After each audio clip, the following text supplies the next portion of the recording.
प्रांजल ज्ञान गंगा में आप सभी का स्वागत है। हम संक्षिप्त महाभारत का पाठ कर रहे हैं, जिसमें कि विराट पर्व चल रहा है। कल हमने भीमसेन के हाथ से जीमूत नामक मल्ल का वध पढ़ा था। आज हम द्रौपदी पर कीचक की आसक्ति और उसके द्वारा द्रौपदी का अपमान की कथा को पढ़ेंगे।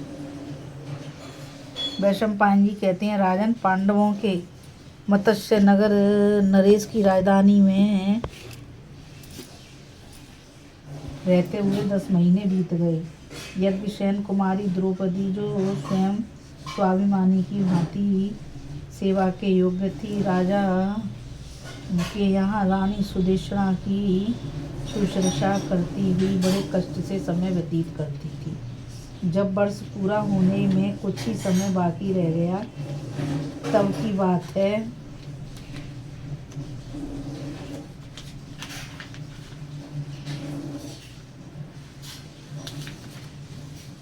एक दिन विराट के सेनापति महाबली कीचक की दृष्टि उस द्रौपदी पर पड़ी, जो राजमहल में देव कन्या के समान विचर रही थी।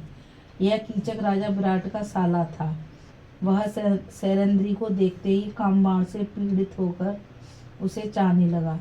कामना की आग में जलता हुआ कीचक अपने बहन रानी सुदेशना के पास गया और हंसकर कहने लगा, सुदेशने, यह सुंदरी जो मुझे अपने रूप से उन्मत्त बना रही है, पहले तो कभी इस महल में नहीं देखी गई थी। देवांगना के समान यह मन को मोहे लेती है।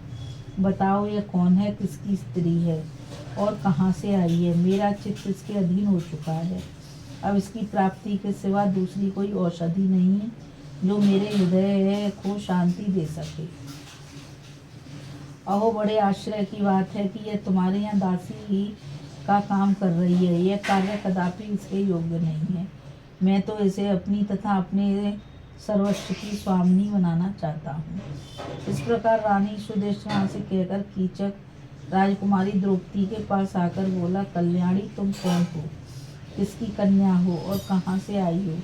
ये सब बातें मुझे बताओ। तुम्हारा यह सुंदर रूप, यह दिव्य छवि और सुकुमारता संसार में सबसे बढ़कर है, और यह उज्जवल मुख तो अपनी कमनीय कांति से चंद्रमा को भी लज्जित कर रहा है। तुम जैसी मनोहारिणी स्त्री इस पृथ्वी पर मैंने आज से पहले कभी नहीं देखी थी। सुमुखी, बताओ तो, तुम कमलों में वास करने वाली लक्ष्मी हो या साकार विभूति? लज्जा, श्री, कीर्ति और कांति, इन देवियों में से तुम कौन हो? यह स्थान तुम्हारे रहने के लायक नहीं है।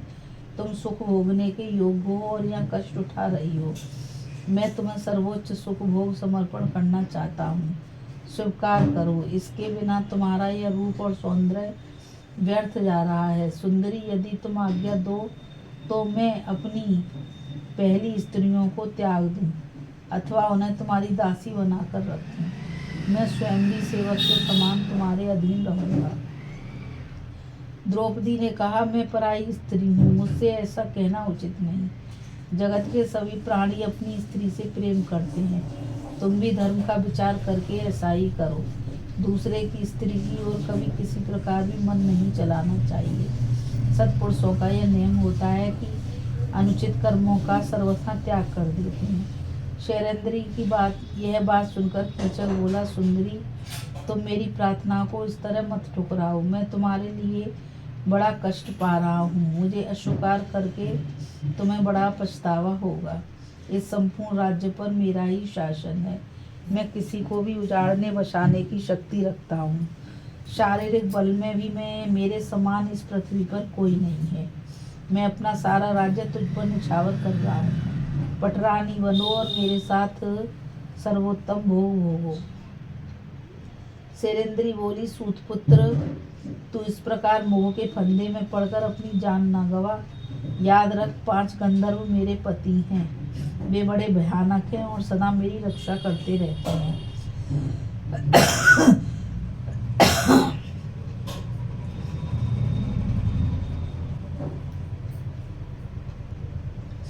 अतः इस बुरे विचार को त्याग दे, नहीं तो मेरे पति कुपित होकर तुझे मार डालेंगे। क्यों अपना सर्वस्व सर्वनाश कराना चाहता है।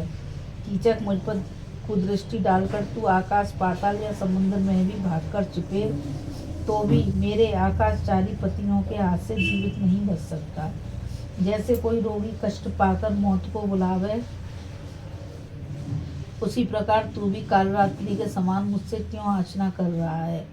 राजकुमारी द्रौपदी के ठुकराने पर भी कीचक काम संतप्त हो सुदेशना के पास जाकर बोला, बहन, जिस उपाय से भी शैलेंद्री मुझे स्वीकार करे सो करो, नहीं तो मैं इसके मुंह में प्राण दे दूंगा। इस प्रकार विलाप करते हुए कीचक की बात सुनकर रानी ने कहा, भैया, मैं शैलेंद्री को एकांत में तुम्हारे पास भेज दूंगी। वहाँ यदि संभव हो तो उसे अपने इच्छा अनुसार समझा बुझाकर प्रसन्न कर लेना। अपनी बहन की बात मानकर कीचक वहाँ से चला गया और किसी पर्व के दिन अपने घर पर उसने खाने पीने की बहुत उत्तम सामग्री तैयार करवाई। तत्पश्चात सुदेशना को उसने भोजन के लिए आमंत्रित किया। सुदेशना ने शैलेंद्री को बुलाकर कहा, कल्याणी, मुझे बड़े जोर की प्यास लग रही है। तुम कीचक के घर जाओ और वहाँ से पीने योग्य रस ले आओ। शैलेंद्री बोली, रानी, मैं उसके घर नहीं आऊँगी। आप तो जानती हैं कि वह कितना बड़ा निर्लज्ज है। मैं आपके यहाँ व्यभिचारिणी होकर नहीं रहूँगी। जिस समय मेरा इस महल में प्रवेश हुआ था उस समय की प्रतिज्ञा तो आपको याद होगी। फिर मुझे क्यों भेज रही हैं? मूर्ख कीचक काम से पीड़ित हो रहा है, देखते ही मेरा अपमान कर बैठेगा। आपके यहाँ और भी तो बहुत सी दासियाँ हैं, उन्हीं में से किसी को भेज दीजिए। मैं तो अपमान के डर से वहाँ नहीं जाना चाहती। सुदेशना ने कहा, मैं तुम्हें यहाँ से भेज रही हूँ, अतः वह कदापि अपमान नहीं कर सकता। यह कहकर उसने उसके हाथ में ढक्कन सहित एक स्वर्ण में पात्र दे दिया।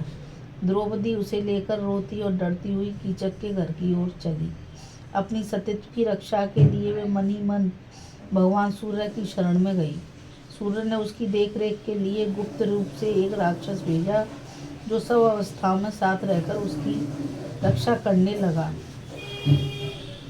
द्रौपदी भयभीत हुई हरणी के समान डरते डरते उसके पास गई। उसे देखते ही वह आनंद में भरकर खड़ा हो गया और बोला, सुंदरी, तुम्हारा स्वागत है।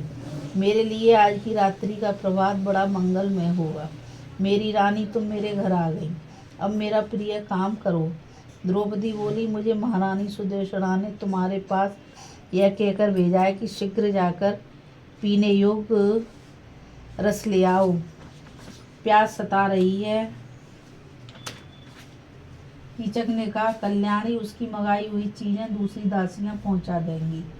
यह कहकर उसने द्रौपदी का दाहिना हाथ पकड़ लिया। द्रौपदी बोली, पापी, यदि मैंने आज तक कभी मन से भी अपने पतियों के विरुद्ध आचरण नहीं किया हो तो इस सत्य के प्रभाव से देखूंगी कि तू शत्रु से पराजित होकर पृथ्वी पर घसीटा जा रहा है। इस प्रकार कीचक का तिरस्कार करती हुई द्रौपदी पीछे हट रही थी और वह उसे पकड़ना चाहता था। वह झटके देकर अपने को छुड़ाने का उद्योग कर रही थी कि कीचक ने सहसा झपटकर उसके दुपट्टे का छोर पकड़ लिया। अब वह बड़े वेग से उसे काबू में लाने का प्रयत्न करने लगा। बेचारी द्रौपदी बार बार लंबी सांस लेने लगी। फिर संभलकर उसने कीचक को बड़े जोर का धक्का मारा, जिससे वह पापी जड़ से कटे हुए वृक्ष की भांति धम्म से जमीन पर जा गिरा। उसे गिराकर वह कांपती हुई दौड़कर राजसभा की शरण में आ गई। कीचक ने भी उठकर भागती हुई द्रौपदी का पीछा किया और उसके केश पकड़ लिए। फिर राजा के सामने ही उसे पृथ्वी पर गिराकर लात मारी। इतने में सूर्य के द्वारा नियुक्त राक्षस ने कीचक को पकड़कर आंधी के समान वेग से दूर फेंक दिया। कीचक का सारा शरीर कांप उठा और वह निश्चेष्ट होकर पृथ्वी पर गिर पड़ा। उस समय राजसभा में युधिष्ठिर और भीमसेन भी बैठे थे। उन्होंने द्रौपदी का यह अपमान अपनी आंखों से देखा। यह अन्याय उनसे सहा नहीं गया। दोनों भाई अमर्ष से भर गए। भीम तो उस दुरात्मा कीचक को मार डालने की इच्छा से क्रोध के मारे दांत पीसने लगे। उनकी आंखों के सामने धुआं छा गया, भौहें टेढ़ी हो गईं और ललाट से पसीना निकलने लगा। वे क्रोधावेश में उठना ही चाहते थे कि युधिष्ठिर ने अपना गुप्त रहस्य प्रकट हो जाने के डर से अपने अंगूठे से उनका अंगूठा दबाकर उन्हें रोक दिया। इतने में द्रौपदी सभा भवन के द्वार पर आ गई और मत्स्य राज से सुनाकर कहने लगी, मेरे पति संपूर्ण जगत को मार डालने की शक्ति रखते हैं महाराज, किंतु वो धर्म के पास में बंधे हुए हैं। मैं उनकी सम्मानित धर्म पत्नी हूँ, तो भी आज एक सूत पुत्र ने मुझे लात मारी है। हाय, जो शरणार्थियों को सहारा देने वाले हैं और इस जगत में गुप्त रूप से विचरते रहते हैं, वे मेरे पति महारथी वीर आज कहाँ हैं? अत्यंत बलवान और तेजस्वी होते हुए भी वे अपनी इस प्रियतमा एवं पतिव्रता पत्नी को एक सूत के द्वारा अपमानित होते देख कैसे कायरों की भांति बर्दाश्त कर रहे हैं। यहाँ का राजा विराट भी धर्म को दूषित करने वाला है। इसने एक निरपराध स्त्री को अपने सामने मार खाते देखकर भी सहन कर लिया। भला इसके रहते हुए मैं अपने इस अपमान का बदला क्यों कर ले सकती हूँ? यह राजा होकर भी कीचक के प्रति राजोचित न्याय नहीं कर रहा है। मत्स्यराज, तुम्हारा यह लुटेरों का सा धर्म इस राजसभा में शोभा नहीं देता। तुम्हारे निकट आकर भी कीचक के द्वारा मेरे प्रति जो व्यवहार हुआ है वह कभी उचित नहीं कहा जा सकता। सभासद लोग ही सूत पुत्र के सत्याचार पर विचार करें। वह स्वयं तो पापी है ही है, इस मत्स्य नरेश को भी धर्म का ज्ञान नहीं है। साथ ही ये सभासद भी धर्म को नहीं जानते, तभी तो धर्म को न जानने वाले इस राजा की सेवा करते हैं। इस प्रकार आंखों में आंसू भरे द्रौपदी ने बहुत सी बातें कहकर राजा विराट को उल्हाना दिया। फिर सभासदों के पूछने पर उसने कलह का कारण बताया। इस रहस्य को जानकर सभी सदस्यों ने द्रौपदी के सत्साहस की प्रशंसा की और कीचक को बारंबार धिक्कारते हुए कहा, यह साध्वी जिस पुरुष की धर्म पत्नी है उसे जीवन में बहुत बड़ा लाभ मिला है। मनुष्य जाति में तो ऐसी स्त्री का मिलना कठिन ही है। हम तो इसे मानवी नहीं देवी मानते हैं। इस प्रकार जब सब सभासद लोग द्रौपदी की प्रशंसा कर रहे थे, युधिष्ठिर ने उनसे कहा, सेरेंद्री, अब यहाँ खड़ी ना हो, रानी सुदेशना के महल में चली जा। तेरे पति गंधर्व अभी अवसर नहीं देखते, इसलिए नहीं आ रहे।